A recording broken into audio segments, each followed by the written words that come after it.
Assalamu alaikum dear students. I hope all of you will be fine. Today we are going to discuss lecture number 29 of group theory. In this lecture we are going to start groups of symmetries.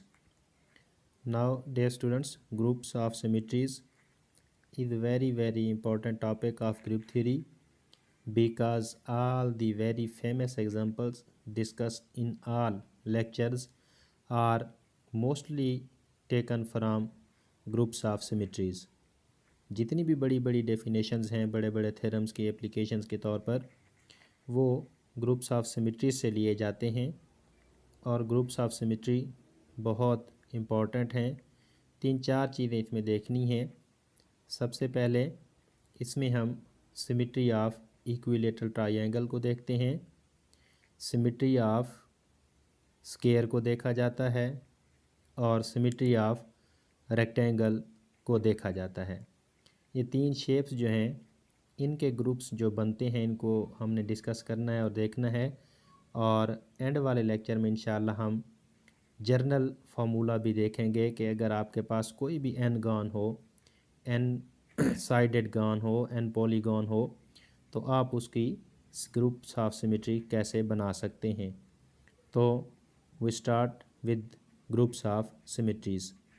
By a symmetry of a geometrical figure, we mean an orthogonal affine transformation of the plane which leaves the figure invariant। इसमें जो पहली definition है symmetry की, symmetry क्या है? Symmetry of A geometrical figure कि कोई भी आपके पास ज्योमेट्रिकल शेप हो, प्लेन के अंदर कोई शेप हो तो आप उसको क्या करें? सिमेट्री का मतलब ये है कि आप उसकी ऑर्थोगोनल अफाइन ट्रांसफॉर्मेशन लेते हैं। आप क्या करते हैं? उसको रोटेट करते हैं, आप उसको फ्लिप करते हैं, आप उसको किसी भी एंगल के थ्रू रोटेट करें या मूव करते हैं तो क्या चीज़ हो कि शक्ल जो है वो इनवेरिएंट रहे। बेशक साइड्स की पोजीशन जो है वो चेंज होती रहे लेकिन हम ख़ास किस्म के एंगल के ज़रिए उनको रोटेट और फ्लिप करते हैं तो वो जो शक्ल होती है वो हमें वैसे की वैसे ही उसी जगह पर लगती है। इसकी मिसाल यूँ आप ले लें कि आप एक दीवार में से कोई चीज़ निकालते हैं, मसलन दीवार में से आपने एक विंडो की जगह निकाली है। अब आप विंडो को दोबारा साइडें चेंज करके घुमा फिरा के वापस उसी जगह पर फिट करते हैं तो ये क्या कहलाती है? सिमेट्री कहलाती है। इन इजी वे सिमेट्री को बयान करने का आसान जो वे है वो ये है, symmetry of A geometrical figure is a rigid motion of it. हम क्या करते हैं? उसको मोशन तो करते हैं लेकिन वो रिजिड हो जाती है। क्यों? क्योंकि वो दोबारा अपनी जगह पर फिट इन हो जाती है। Rigid motion of it which leaves it in a shape और appearance similar to that it was before the movement was made. कि वो ऐसा मूवमेंट तो होती है लेकिन वो अपनी जगह पर वापस इसी तरह से फिट इन हो जाती है कि जैसे मूवमेंट हुई ही नहीं है। So we move symmetry of a rectangle को डिस्कस करते हैं। अब इसमें मैंने आपको जैसे कहा है कि तीन चीज़ों को डिस्कस करना है, सिमेट्री ऑफ रेक्टेंगल है, सिमेट्री ऑफ इक्विलेटरल ट्रायंगल है और सिमेट्री ऑफ स्क्वायर है। ये तीन शेप्स जो हैं इनकी जितनी भी मूवमेंट बनती हैं ये आपको एक स्पेसिफिक ग्रुप्स बना के देते हैं जिसकी हम डिटेल आज देखेंगे। सबसे पहले we are going to discuss symmetry of a rectangle. The rigid motion of a rectangle are के जो रेक्टेंगल्स की मोशंस हैं वो दो टाइप्स की होती हैं, ठीक है। बल्कि कोई भी आप पॉलीगॉन लेंगे उसकी आप सिमेट्री की जितनी भी मोशंस लेंगे उनकी कितनी होंगी? रिजिड मोशंस की दो टाइप होंगी या मोशन दो तरह की होंगी। कौन कौन सी? एक है रोटेशंस, एक क्या है? रोटेशन, और दूसरा क्या है? रिफ्लेक्शन या फ्लिपिंग। एक क्या है? रोटेशन है और एक क्या है? रिफ्लेक्शन है। अब हर फिगर की एक ख़ास एंगल की रोटेशन होगी और एक ख़ास तरह से रिफ्लेक्शन होगी। रेक्टेंगल के केस में रोटेशन में क्या कह रहा है rotation about its centre through an angle of 180 degree के जो रेक्टेंगल की रोटेशन है वो क्या करनी है, जब आपने एक रोटेशन करना है तो कितने का करना है, 180 डिग्री का करना है। और दूसरी चीज़ जो रिफ्लेक्शन है वो क्या होगी, reflection about it's horizontal and vertical axis के रेक्टेंगल की जो आपने रोटेशंस देनी है वो दो तरह की होगी, एक हॉरिजेंटल एक्सिस के थ्रू और दूसरी वर्टिकल एक्सिस के थ्रू। सो इसमें अगर आप गौर से देखें तो अगर आप 180 की एक रोटेशन करते हैं तो टोटल रोटेशंस कितनी बनेगी, दो टोटल रोटेशन बनेगी। और रिफ्लेक्शंस कितनी बनेगी, एक हॉरिजेंटल और एक वर्टिकल, तो दो रोटेशंस होंगी और दो हमारे पास रिफ्लेक्शंस होंगी। So we move towards other slide that is symmetry of rectangle चल रही है। इसमें पहली बात रोटेशंस की है, तो अब हम रोटेशंस को देखते हैं। पहली जो रोटेशन है उसको आइडेंटिटी कहते हैं या नो मोशन एट ऑल, कि कोई भी मोशन नहीं हो रही। This is equivalent to a rotation of rectangle about its centre through an angle of 360 degree. इसको दो तरह से इंटरप्रेट किया जा सकता है।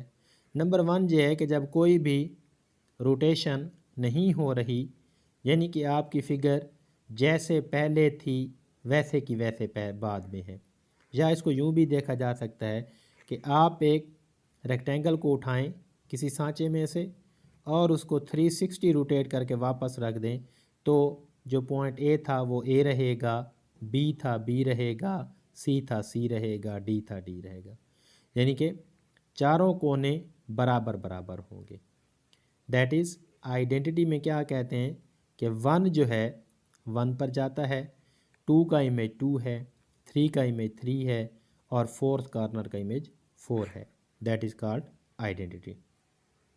आइडेंटिटी के बाद जो अब एक रोटेशन होगी वो क्या है, the rotation of rectangle about its centre through an angle of 180 degree. अब डे स्टूडेंट्स क्या करना है, आपने रेक्टेंगल को उठाना है और उसका जो सेंटर है, सेंटर से कितने डिग्री रोटेट करवाना है, उसको 180 डिग्री रोटेट करवाना है। जब आप 180 डिग्री रोटेट करवाएंगे तो ये रोटेशन हमारे पास क्या कहलाती है, अल्फ़ा कहलाती है। और इसमें चेंजेस क्या आएंगी कि जो पहले कॉर्नर 1 था वो कॉर्नर 3 हो गया, कॉर्नर 2 कॉर्नर 4 हो गया, कॉर्नर 3 कॉर्नर 1 हो जाता है, कॉर्नर 4 कॉर्नर 2 पे आ जाता है। इसका मतलब है कि 1 मैप करता है 3 को, 2 मैप करता है 4 को, 3 मैप करता है 1 को और 4 मैप करता है 2 को। सो ये हमारे पास क्या है, एक रोटेशन है अबाउट 180 डिग्री। अब यहाँ पर आप पूछ सकते हैं कि रेक्टेंगल को 180 डिग्री के ज़रिए ही के एंगल के थ्रू ही क्यों रोटेट करना है। तो ये आंसर आपको मैं उस वक्त दूंगा जब हम जनरल फार्मूला देखेंगे और जब हमारे पास मुख्तलिफ़ किस्म की शेप्स होंगी, मुख्तलिफ़ साइड्स होंगी, तो उनके हर जो शेप है उसका अलग से रोटेशन का एंगल है, तो वो जनरल फार्मूले में हमें समझ आ जाएगी। तो ये तो बात थी इसकी रोटेशंस की, कि रोटेशन इसकी कितनी है, दो रोटेशन हो गई हैं, एक 180 की रोटेशन और दूसरी जो पहली स्लाइड में पड़ी है 360 डिग्री की रोटेशन या no rotation. Rotations are complete. Now अब हम दो रिफ्लेक्शंस की बात करेंगे।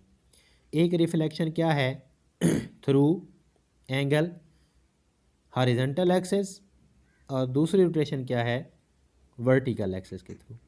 The reflection in the horizontal axis, horizontal axis की जो रोटेशन है वो क्या है, बीटा है।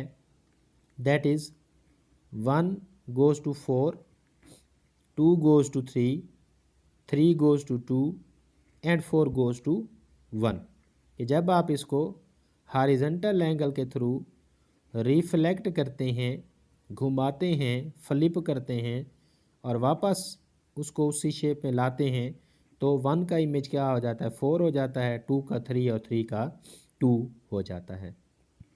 तो ये आपने करके देखना है। रेक्टेंगल एक बना लेनी है, 4 कोनों के नाम रख दें, कॉर्नर्स जो हैं 1 2 3 4 और 180 की डिग्री और 360 की डिग्री के लिए भी घुमा के भी देखें और हॉरिजॉन्टल और वर्टिकल एक्सेस की रोटेशन भी करके देखें।